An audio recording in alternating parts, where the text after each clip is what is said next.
Based on Carl Jung's teachings, we reveal why true healing only begins when you confront this inner shadow. You'll understand how the mother wound affects your self-worth, relationships, and spiritual journey, and what it really takes to break free. This video explores the hidden emotional wounds left by your relationship with your mother, and how they quietly shape your adult life. You might feel it in the silence after a fight, or in the emptiness right after achieving something you worked hard for. It's that sinking feeling you can't quite name, like something is always missing. Many call it a void, others name it depression. But few dare to ask where it actually comes from. And fewer still realize how deeply it's connected to something we all have, a mother. This video isn't about blame, it's about awareness.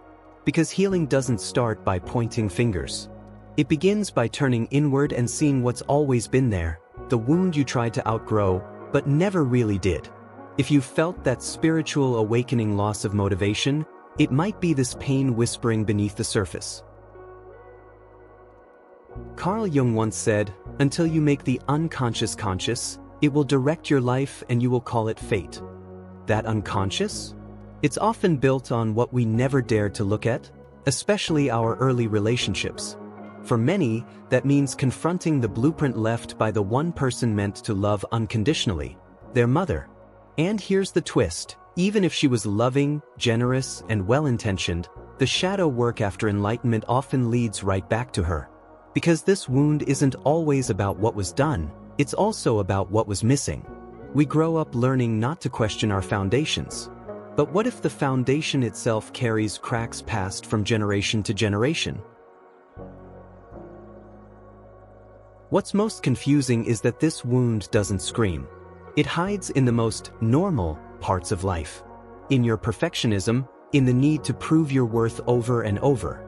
In that strange guilt when you say no to someone. In the panic that hits when someone pulls away emotionally. You might have even thought it was a character flaw. But it's not. It's a survival response built long before you had words to explain it. This is the kind of pain that often resurfaces after an ego death, when old coping mechanisms collapse and you're left staring at what's really inside. And many ask, is apathy after awakening normal? The truth? It's not apathy. It's grief. Grief for the child that never got to feel fully safe. This isn't about labeling your mother as toxic or rewriting her story to fit a narrative. She may have done her best. She may have loved deeply. And yet, love given with conditions, or filtered through her own unresolved pain, can still leave lasting marks. The individuation process explained by Jung teaches that we don't find ourselves by cutting ties, but by integrating what we've inherited and choosing what to keep. Your mind might resist this. It's uncomfortable, even disloyal, to question the one who gave you life. But growth demands honesty. Not to punish the past, but to release the future. You'll notice how this wound keeps playing out. In your relationships, your fears, your addictions to achievement or chaos. You chase wholeness, hoping success, romance, or even spiritual retreats will fill the hole inside. But each attempt fades quickly, leaving behind that old, familiar post-awakening spiritual depression. And so, the cycle repeats. What you truly crave isn't more light, more goals, or even more clarity.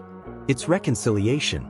Not just with your mother, but with the image of her that still lives inside you, controlling your inner dialogue, your self-worth, your sense of safety. That's why healing doesn't start with a conversation. It begins with recognition, with courage, with asking the questions you've avoided your whole life. Why do you still feel like you're not enough? Why do you overextend yourself, then burn out? Why does peace always feel temporary? If you're honest, you'll see this isn't just a you problem.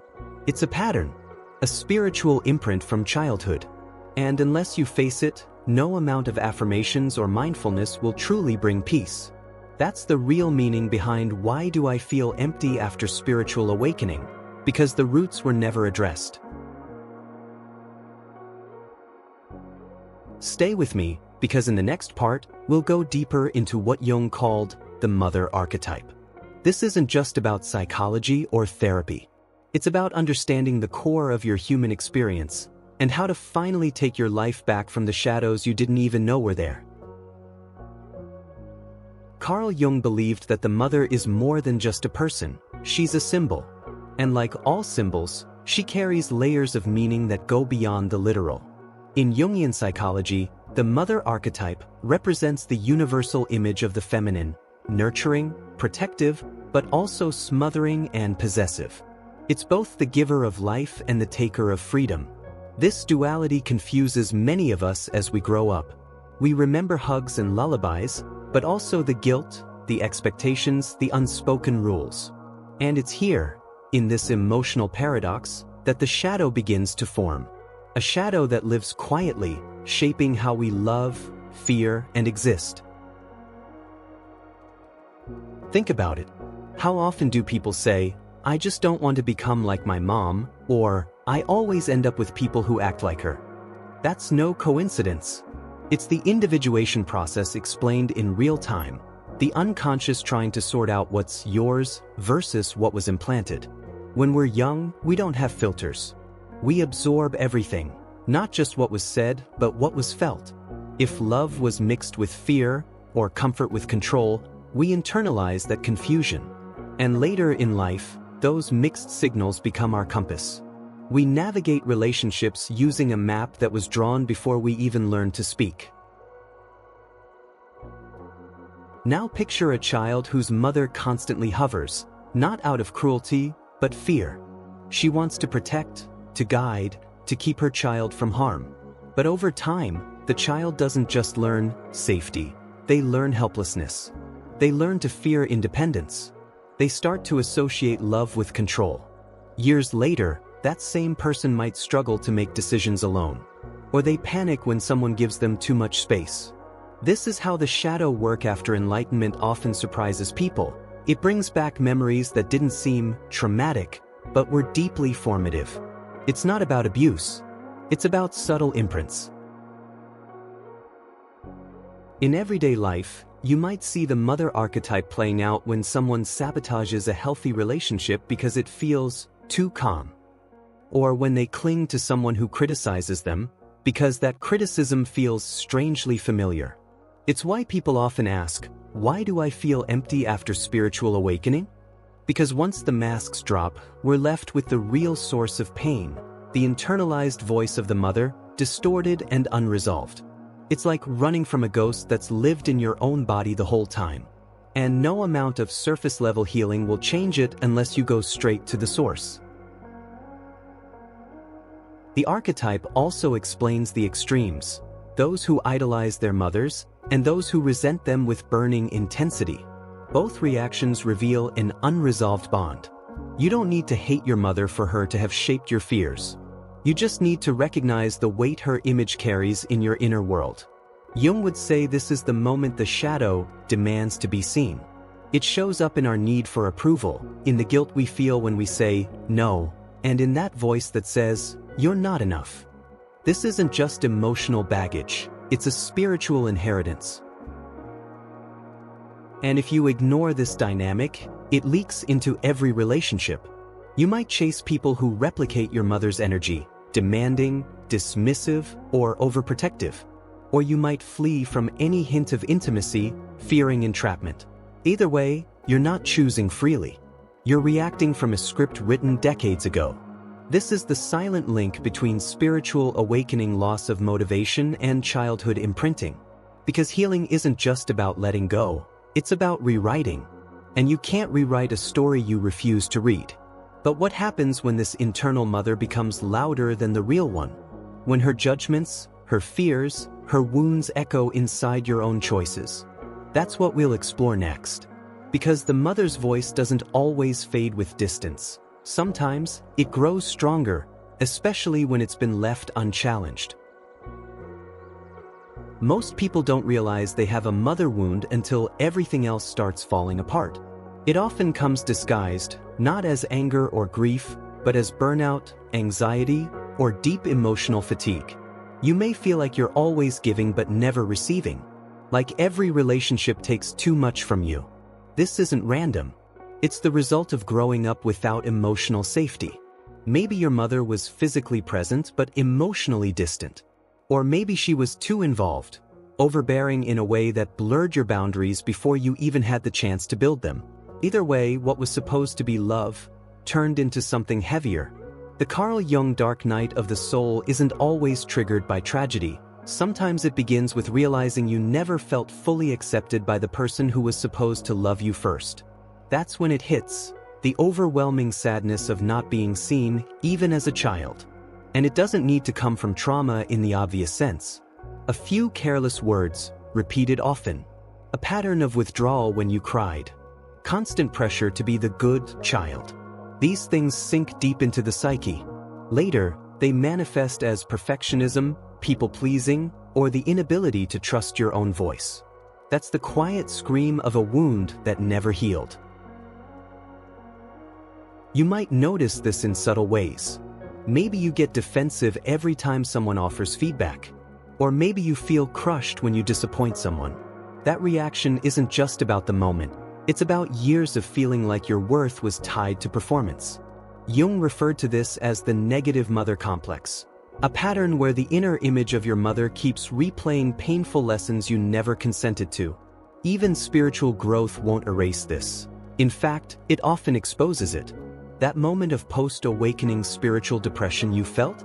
It might have been the first time your soul had space to grieve what it never received.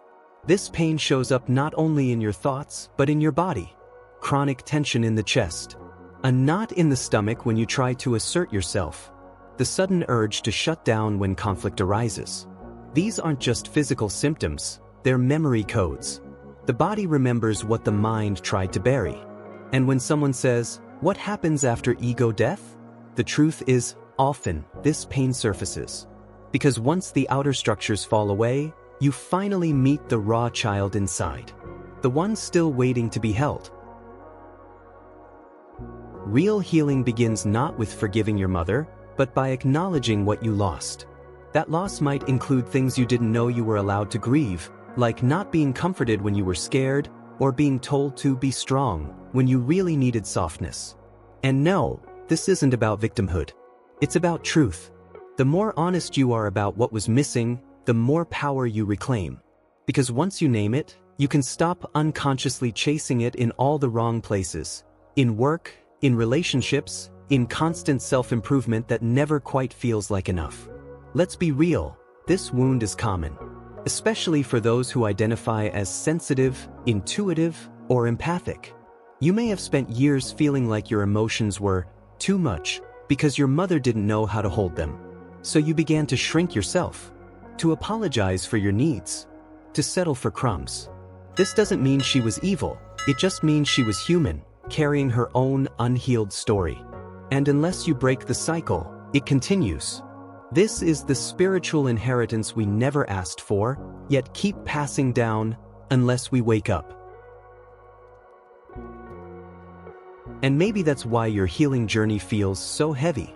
You're not just dealing with your pain. You're trying to carry the weight of generations. But here's the hope. What was once passed down unconsciously, you can now transform with intention. But first, you need to see how this wound plays out in your current life. Especially in the people you're drawn to, the ones who feel oddly familiar.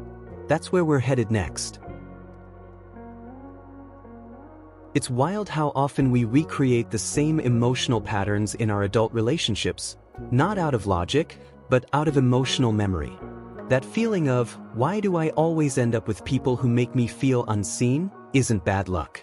It's conditioning. Your nervous system was trained to associate certain behaviors with love, even if those behaviors were inconsistent, critical, or emotionally distant. So when you meet someone who feels familiar, your inner child leans in. Not because it's right, but because it's what you know. And that's how the mother wound keeps echoing, long after childhood ends. Maybe you've noticed this. You fall for emotionally unavailable people, hoping this time they'll choose you. Or you cling to someone who's unpredictable, because unpredictability feels exciting, like love in disguise. But what you're really doing is trying to finish a story that started years ago. You're not loving freely, you're reenacting unfinished business. Jung described this as part of the individuation process, the soul's journey to become whole by breaking free from unconscious patterns. But here's the catch: before you break free, you first repeat. You recreate what hurt you, hoping for a different outcome. That's the trap. Let's bring it down to daily life. Maybe you get irritated when someone needs too much from you, even though deep down, you also crave deep connection. Or you constantly give in relationships, but secretly feel resentful when others don't give back the same way. These aren't random behaviors. They're survival strategies that made sense when you were small. If love came with conditions, if approval depended on performance, then giving too much became your way of staying safe. That's the shadow work after enlightenment most people avoid. It's not about judging your habits. It's about tracing them back to their roots. This is why healing can feel like a betrayal. When you start setting boundaries, when you stop chasing people who ignore you, your body might panic. Because even though those changes are healthy, they threaten the old internal order. It's like tearing down the house you grew up in. Even if it was unstable, it was still home. This emotional discomfort is what many confuse with spiritual awakening, loss of motivation, but what's really happening is emotional detox. You're shedding the parts of yourself that were designed to survive, not to thrive. Jung taught that you only truly heal when you stop projecting the past onto the present. But projection is sneaky. It's in the way you overanalyze a partner's tone, waiting for rejection. It's in the panic when a friend pulls away. It's in the fear of trusting someone kind, because kindness feels unfamiliar. This is where the dark night of the soul often begins. You realize the people hurting you now might just be mirroring your own unresolved expectations. Not because you deserve pain, but because you haven't yet learned what healthy love looks and feels like. Some chase the mother through romantic partners, others through friends, mentors, or spiritual figures. And when those people fail to deliver the unconditional support you crave, it feels devastating. But they were never meant to complete you. They were just mirrors. And until you stop trying to fix the past through others, your present will always feel unstable. That's the emotional fatigue, the inner emptiness, the very thing people mean when they ask, "Why do I feel empty after spiritual awakening?" It's the void left behind when the fantasy of rescue finally dies. So what happens next? When you stop blaming others and start looking inward, you meet someone you've been avoiding your whole life, your inner mother, the version of her that still lives in you, not in flesh, but in thought, judgment, expectation. That's the next layer we'll peel back. Because the hardest voices to silence are the ones that sound just like home. Even if your mother no longer plays an active role in your life, even if she's passed on, her voice might still echo inside you. Not in words you consciously remember, but in how you speak to yourself when no one's watching. That moment you mess up and think, "I'm such an idiot." Or when you feel joy for something but a part of you whispers, "Don't get too comfortable." This voice, the self-critic, the inner judge, the one that never quite lets you rest, is often the internalized version of your mother. And it's so deeply embedded that most people don't even recognize it as separate from their own thoughts. This is why, after spiritual awakenings, so many people describe an odd kind of emotional numbness. They ask things like, "Is apathy after awakening normal?" And it is, but not for the reason they think. It's not that they've stopped caring. It's that the old emotional guard, the inner mother, the internal authority, has been challenged, and now the psyche doesn't know what to replace it with. This is a fragile moment in any healing journey. You're standing in emotional no man's land, no longer obeying the old voice, but not yet sure what the new one should sound like. And that space? It's sacred and terrifying. Let's look at a common scenario. You're given an opportunity, maybe a promotion, a new relationship, or simply a chance to rest. But instead of feeling excited or relaxed, you freeze. Your mind floods with doubt. Can I really do this? Or what if I disappoint someone? That hesitation isn't laziness. It's the inner mother pulling the strings, the part of you that learned early on that safety meant control and love meant self-sacrifice. This is what Jung meant by the shadow. The part of us we hide, even from ourselves, yet still shapes our every move. And confronting that part? That's real shadow work after enlightenment. The inner mother can also wear the mask of virtue. She might push you to be endlessly giving, endlessly patient, endlessly responsible, until you're exhausted. You tell yourself you're being a good person, but deep down, it's not kindness that drives you. It's fear. Fear of rejection. Fear of not being needed. Fear of being selfish. And if you've ever wondered, why do I feel empty after spiritual awakening, look here. When you take away the roles you've performed your whole life, the caretaker, the fixer, the good child, what's left? For many, the answer is, they don't know yet. And that's exactly where healing begins. You'll often notice this voice when you try to do something for yourself. Resting feels lazy. Saying no feels cruel. Following your own intuition feels dangerous. And that's when you realize, you've spent years living for the expectations of a voice that isn't even yours. This is where the ego death truly hits, not as a cosmic explosion, but as a quiet, destabilizing realization. I don't know who I am without her rules. This is what Jung saw as the threshold of transformation. Not rebellion against the mother, but awareness of how deeply she shaped the soil your soul grew in. But here's the beauty of this painful realization. Once you see the voice, you can challenge it. You can rewrite it. You can learn to speak to yourself with the kindness you never received.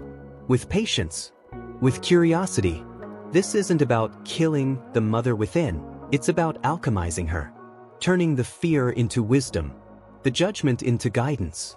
The pressure into presence. That's how the gold is made.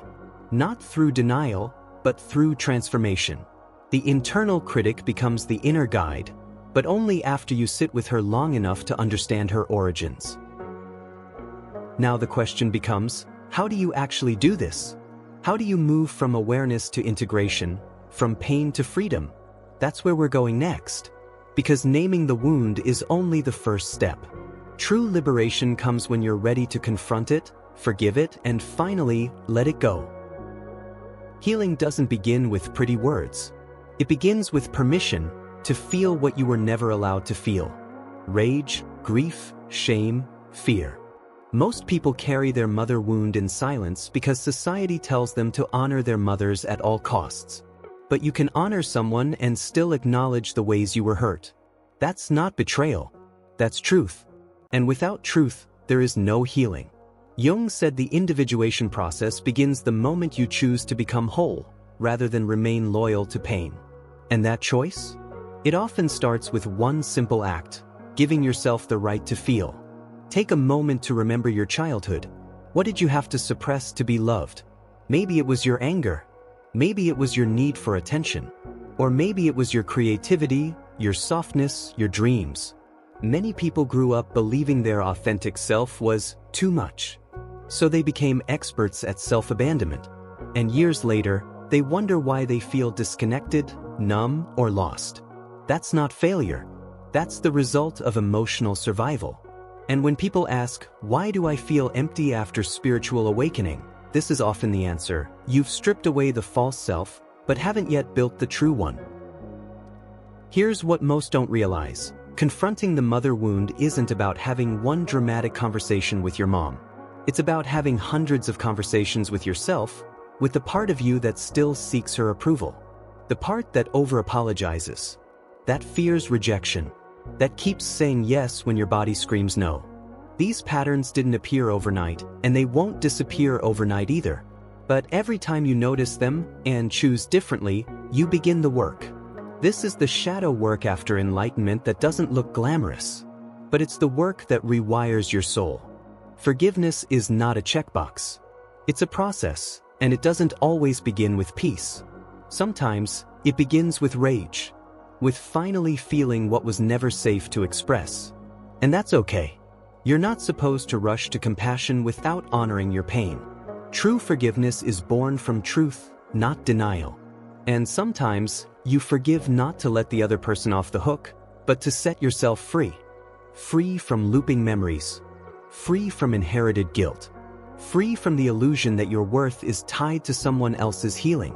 That's the sacred fire that turns the wound into wisdom. Let's talk practically. Imagine a person who always overfunctions in relationships. They plan every detail, fix every problem, hold everyone together. On the surface, they look strong. But underneath, they're terrified of being abandoned. Because as a child, love may have been tied to responsibility. If they failed, love was withheld. Now, even in adulthood, they believe they must earn affection. Recognizing this isn't just psychology, it's liberation. It's the breaking of a spiritual contract you never consciously signed. And once broken, that's when post-awakening spiritual depression begins to lift. Because the story starts to change. You begin to see your mother not as a goddess or villain, but as a human. One who likely had her own wounds, her own unmet needs, her own blind spots. This doesn't excuse the pain, but it explains the pattern. And from that understanding, a new kind of power rises. The power to choose how you respond. To love her without repeating her story. To honor her while becoming someone different. That's the quiet miracle of healing. Not perfection, not closure, but choice. And every time you choose differently, you reclaim a piece of your soul. Now, you might be wondering, does it ever really end? Does this wound ever fully close? Maybe not in the way you imagine. But healing doesn't mean the pain disappears. It means it stops running your life. It becomes wisdom, memory, perspective. And from that space, you're finally ready to live, not as a reaction, but as a creation. In the final part of this journey, we'll talk about what it means to truly become yourself without the chains of the past. Carl Jung didn't want you to resent your past, he wanted you to reclaim it.